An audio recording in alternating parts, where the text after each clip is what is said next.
the pilgrims also join in the fast of Arafah? As far as fasting on the day of Arafah is concerned, the day of Arafah is on the 9th day of Dhul Hajj, where all the pilgrims, they gather on the field of Arafah and they pray to Allah subhanahu wa ta'ala. It's the time when Allah subhanahu wa ta'ala listens to the prayers of the Muslims who are at the Hajj, at the ground of Arafah. That is the reason when the pilgrims are praying to Allah subhanahu wa ta'ala, all the Muslims throughout the world, and they join them in the way of fasting wherever they are. And it's mentioned in Sahih Muslim, volume number 2, in the book of fasting, hadith number 2603.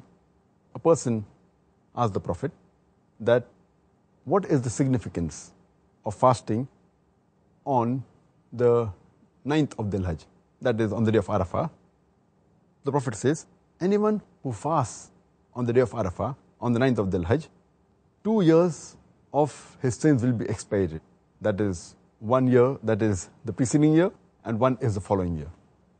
The next person asks that what is the reason for fasting on the day of Ashura, that is the 10th of Muharram? The Prophet replied, fasting on the day of Ashura expiates the sins of the previous years.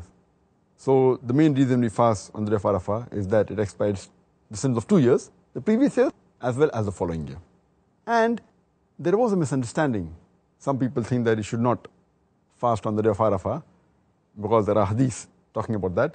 But this is specifically for the people who are performing Hajj.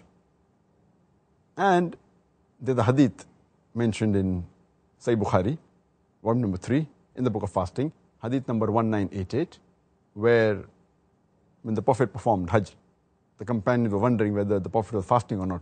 So there were doubts amongst the companions. So one lady, she offers a glass of milk to the Prophet when you're riding the camel. The Prophet drinks the milk, indicating that he was not fasting. So this is particularly for the people who are performing Hajj. When they are at the day of Arafah, they should not fast. The reason is Allah subhanahu wa ta'ala does not want to overburden them. Because as it is, they are performing Hajj and taking all the trouble. So additional trouble is not required. Allah says in the Quran, Surah Baqarah chapter 2, verse number 286, that Allah subhanahu wa ta'ala does not lay on a person a burden greater than he or she can bear.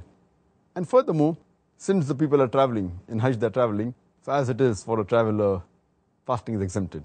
So that is the reason for a person who's performing Hajj, who's performing pilgrimage, for him or her, fasting is prohibited.